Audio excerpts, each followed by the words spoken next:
네, 러시아에 파병된 북한군 가운데 전사자가 발생했다는 주장이 나왔습니다. 어제 국정원 국감에서는 북한 내부에 새로운 동향도 포착됐는데요. 관련 내용 자세히 짚어보겠습니다. 남성욱 고려대 통일융합연구원장과 함께하겠습니다. 안녕하십니까? 안녕하십니까? 네. 자, 어제 국정원 국정감사에서도 북한의 파병군 선발대가 전선으로 이동하고 있다라는 첩보를 확인 중이다. 이런 내용까지는 알려졌는데 오늘 나온 새로운 내용으로는 북한군이 이미 전투에 투입이 됐고 전사자도 나왔다. 이런 주장이 나왔거든요. 신빙성이 있다고 보시나요?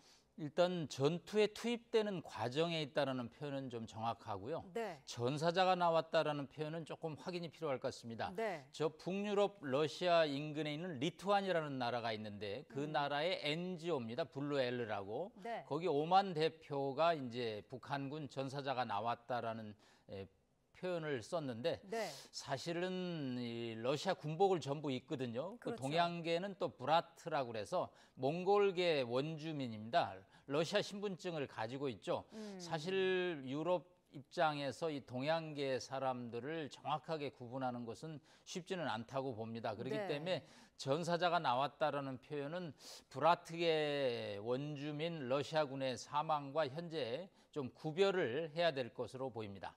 말씀하신 것처럼 북한 군인들도 그 현지 소수민족의 신분증을 가지고 다니고 있기 때문에 이런 상황이 발생했을 때 북한 군인지 아닌지 그렇다면 확인을 어떻게 해야 될까요? 결국은 이제 대화를 감청해서 그들이 말하는 소리가 한국어라면 이제 북한군이 확실하죠.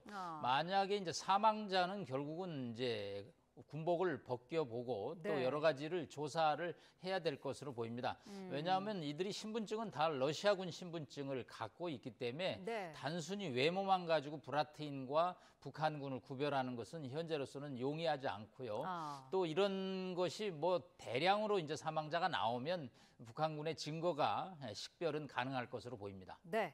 자, 어제 국정원은 파병된 북한군이 젊은 연령대이기는 하지만 전투력을 낮게만 봐서는 안 된다. 이런 언급도 했었거든요. 어떻게 보시나요? 네, 지금 한국 사회에서 이들이 10대고 키가 우리보다 한 10cm 이상 작기 때문에 네. 조금 폄하하는 이런 평가들이 나오고 있는데 조금 신중해야 할 필요가 있다고 봅니다. 일단은 11군단 폭풍군단의 특전사 소속이기 때문에 이들이 최소한 1년 이상 강훈련을 받았던 병력들이고요. 네. 또 이들이 외모상으로 작다고 그래서 그것이 뭐 폄하할 요인은 아니고요.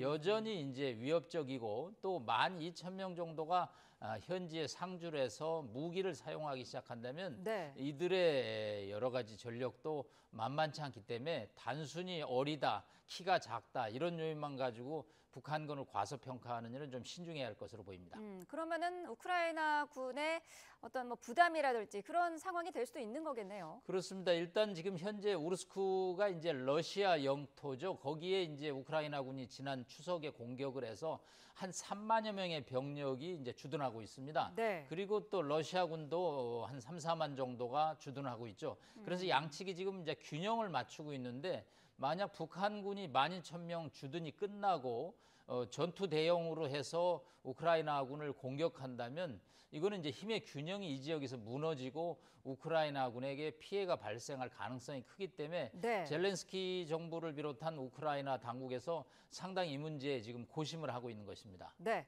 자, 러시아군과 북한군 사이의 소통 문제는 뭐 계속해서 지적이 돼 왔습니다만은 뭐 군사 언어 러시아가 군사 언어 교육을 하고 있다. 뭐 이런 이야기도 나오고 있더라고요. 실제적으로 굉장히 그러면은 조금 의사소통을 하는데 어려움이 있는 걸로 보면 되겠습니까? 네, 100개 정도 용어를 뽑아서 군대에서 기본적으로 뭐 좌로, 우로, 뒤로 뭐 그런 이제 여러 가지 전투에 관한 용어들이 있는데 네. 100개를 지금 이제 암기를 시키고 있는 것이죠. 빨리 네. 실전에서 알아들으라고. 그러나 이 용어라는 것이 하루아침에 체득하기는 어려울 것입니다. 최소 3 내지 6개월은 합동 군사훈련을 해야지만 이것이 몸에 배서 실전에서 적응이 되는데 상당히 그 소통에 좀 문제가 있을 것으로 보입니다. 지금 북한군 30명당 통역 1명에 러시아군 장교 3명이 지금 이제 배속이 된다고 그래서 네. 러시아군 쪽에서 뭐 중국이 중국 놈이라는 표현을까지 쓰면서 이거에 대해서 이제 상당히 불만을 표시하고 있습니다. 왜냐하면 자체 병력 지금 통솔하기도 쉽지 않은데 네. 장교 전문 군인들을 3명씩 빼서 북한군에게 배속됐을 때 네. 과연 우크라이나의 공격을 적시에 막는데 이게 효율적이냐? 그렇기 때문에 아직은 이런 문제들은 상당히 조금 적응에 시간이 걸릴 것으로 보입니다. 네. 자, 방금 들은 관련된 속보가 한 가지 들어와서요. 분석해 보도록 하겠습니다. 자, CNN이 보도한 내용인데요. 북한군의 소수 병력이 이미 우크라이나에 진입했다라는 CNN의 속보가 들어와 있습니다. 자, 교수님과 지금 이야기를 나누고 있는데 이거 어떻게 보시나요? 이 소수 병력이라는 거는 그렇다면은 10,000명 가운데 일부만 지금 실전에 투입됐다 이렇게 볼 수 있을까요? 여기서 이제 우크라이나에 진입했다라는 CNN 보도를 조금 분석할 필요가 있습니다. 네. 원래 이제 도네츠크라고 남쪽에 러시아가 침공을 해서 한 20% 점령한 지역으로 들어간 것인지 아니면 지금 이제 우크라이나 땅이 아니고 네. 러시아 영토입니다. 쿠르스크라고 네. 거기에 들어간 것을 우크라이나라고 표현을 했는지 그것은 좀 확인이 필요한데 일단은 이제 최전선에 배치됐다라는 것은 확실한 팩트로 보입니다. 그러면 최전선은 어디냐? 아무래도 쿠르스크에 러시아 땅이지만 우크라이나가 지난번에 공격을 해서 점령하고 있는 지역에 일단 북한군 병력이 일선발진이 배치가 됐다라는 의미로 이해를 해야 될 것으로 보입니다. 네. 자, 그 북한군 병력이 쿠르스크에 배치가 됐다라는 소식은 사실 며칠 전부터 이제 국내에도 전해져 왔었는데 이거보다 그러면은 조금 더 업데이트된 내용이 아닐 수도 있고 아니면은 말씀하신 것처럼 그 우크라이나의 다른 지역에 실전으로 투입될 수도 있을 가능성도 있다 이렇게 보시는 거군요. 네, 사실 이번 북한군의 러시아 파병에 관해서는 미국 정보당국이 한 발 조금 늦게 가고 있다는 표현을 쓰고 싶습니다. 왜냐하면 지금 미국 대선이 코앞에 있기 때문에 네. 미국 입장에서는 중동전을 어떻게든지 종식시키는 데 지금 총력을 다하고 있거든요. 네. 그래서 이제 우리처럼 당사자의 문제로 생각해가지고 홍장원 국정원 1차장을 비롯한 우리 정보당국이 러시아 정보당국 또 이 우크라이나 정보당국의 여러 파악을 해서 지금 우리 국민들에게 알려주는 속도보다 조금 미국 정보가 늦는 경향이 있습니다. 그래서 지금 우크라이나에 진입했다라는 CNN의 보도는 아마 어제 한국에 이미 보도된 뉴스를 조금 더 정밀하게 지금 보도를 하는 것으로 지금 밝혀집니다. 네. 자, CNN 보도에 대해서 조금 업데이트된 내용들이 들어와서요. 관련된 내용을 살짝 전해드리겠습니다. 정보당국에 따르면은 소수의 북한군이 이미 우크라이나에 주둔을 하고 있고요. 북한군이 러시아 동부에서 훈련을 마치고 전쟁의 최전선으로 이동을 하고 있다. 그리고 그 수가 늘어날 것으로 미 정보 당국자들이 예상하고 있다라는 것이 CNN의 보도 내용입니다. 우크라이나 내의 북한군의 존재는 나토 그리고 펜타곤이 지난 월요일에 확인한 것보다 한 걸음 더 지금 나아간 그런 상태인데요. 10,000명의 북한군이 러시아 동부에서 훈련을 하고 있고 그 일부는 러시아의 쿠르스크 지역으로 향하고 있다라는 것이 CNN의 분석입니다. 자, 우크라이나군 8월부터 쿠르스크 내 영토를 점유를 하고 있는 상태인데요. 지금 CNN 보도에 따르면은 소수의 북한군이 이미 우크라이나에 주둔을 하고 있고 동부에서 훈련을 마치고 전쟁 최전선으로 이동함에 따라서 그 수가 늘어날 것으로 미 당국자들이 예상을 하고 있다고 합니다.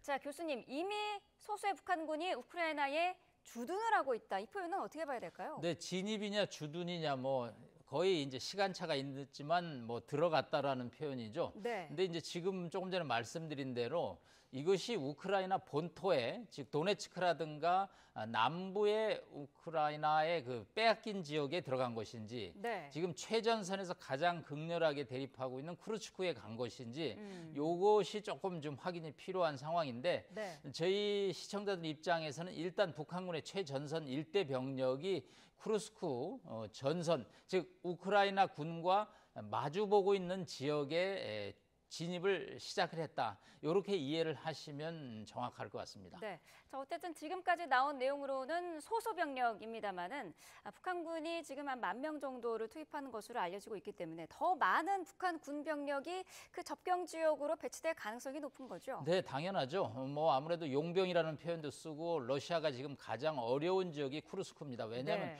러시아 본토를 공격당한 지역이기 때문에 여기서 이제 병력 손실이 많이 있었거든요. 네. 그렇기 때문에 이제 북한군의 배치는 이 지역을 중심으로 이루어질 수밖에 없고요. 네. 뭐 전체 12,000명이다, 11,000명이다 숫자가 끝에 숫자가 지금 왔다 갔다 하는데 일단 이제 기본 훈련을 이 블라디보스톡 인근의 동부 군사기지 한 7개 기지에서 이제 분산의 훈련을 하고 빠른 속도로 지금 이동을 하고 있는 것으로 보이기 때문에 네. 아마 한 일주일 내에 만여 명의 병력이 전체 전선에 배치될 것으로 예상이 됩니다. 네. 자, 이렇게 북한군이 최전선에 이제 포진이 되는 그런 상황인 가운데 정부가 우크라이나에 모니터링단을 파견하는 방안을 검토를 하고 있습니다. 북한군 회유도 하고 포섭 작전에도 이제 동참을 할 것으로 알려져 있는데 어떤 이제 방향으로 흘러갈까요? 네, 뭐 이 문제가 상당히 국내에서 조금 정치적으로 예민한 문제가 되고 네. 있죠. 야당에 조금 비난도 있고요. 그래서 정부가 이제 전운 모니터링단이라는 표현을 썼습니다. 현지에 가서 이제 상황을 보고 북한군이 얼마나 위협적으로 오느냐 그 문제에 관해서 이제 우크라이나 정보 당국과 협력을 해서 네. 포로에 대한 뭐 투항 등 심리전을 하고요. 두 번째는 혹시 포로가 뭐 투항하거나 또 왔을 때 한국말로 아무래도 신문 같은 거를 해볼 수가 있겠죠. 그래서 이제 정부가 홍장원 국정원 1차장을 단장으로 하는 대표단을 파견해서 나토에 설명을 했고 우크라이나 당국과 이제 협력을 한 뒤에 실무자들이 이 모니터링 역할을 할 것으로 예상이 됩니다. 네. 북한이 탈영이나 이런 망명 시도를 막기 위해서 이른바 처형조를 파견을 같이 했다 이런 이야기도 나오던데요. 네, 아무래도 뭐 한 30명의 이제 한 개 소대 정도에서 북한군 장교들이 또 배치가 된다는데 이 네. 장교의 역할이 뭘까? 아마 처형조로 지금 추정이 되는데 네. 초반에는 뭐 사상자가 안 나면 이런 일이 없겠지만 이제 사상자가 날 가능성이 높습니다. 이게 평야지대이기 때문에 네. 그랬을 때 이제 뭐 도망을 가거나 탈영을 가거나 이탈하거나 또 보급이 여의치 않았을 때는 또 길을 잃어버리거나 이럴 때 이제 내부 분열을 방지하기 위해서 이제 처형제를 각계 부대에 이제 파견하는 것으로 알려지고 있습니다. 네. 자, 이런 가운데 최선희 북한 외무상이 러시아를 방문을 했습니다. 오늘 이제 모스크바에서 회담이 열린다고 하는데 파병 이후의 첫 회담이기 때문에 누구를 만날지 어떤 이야기를 할지도 궁금하거든요. 네, 세 번째 올해 방문입니다. 지난 1월에는 이제 푸틴 대통령을 만났고 지난 네. 또 가을에는 이제 페테스부르크에서 여러 가지 국제 회의에 참석했고요. 이번에 이제 파병 안에 이제 최선희가 방문을 했는데 네. 지금 뭐 대변인 얘기로는 대통령 일정에 최선희를 만나는 일정은 없다. 그러니까 푸틴 대통령이 만날 가능성은 없다. 이제 그렇게 이제 예고를 했는데 네. 지금 뭐 전황이 여러 가지 복잡하게 다가가고 있기 때문에 네. 뭐 최선희 부상이 또 전격적으로 또 푸틴을 만날 가능성도 뭐 여전히 배제할 수 없고요. 아무래도 이제 파병 이후의 상황을 논의를 할 것으로 보입니다. 네. 첫 번째는 이제 병력을 더 추가로 보낼 것이냐 안 할 것이냐. 지금 12,000명으로 끝날 것이냐. 저희가 보기에는 한 2만여 명까지도 파병이 추가 이루어질 것으로 보이고요.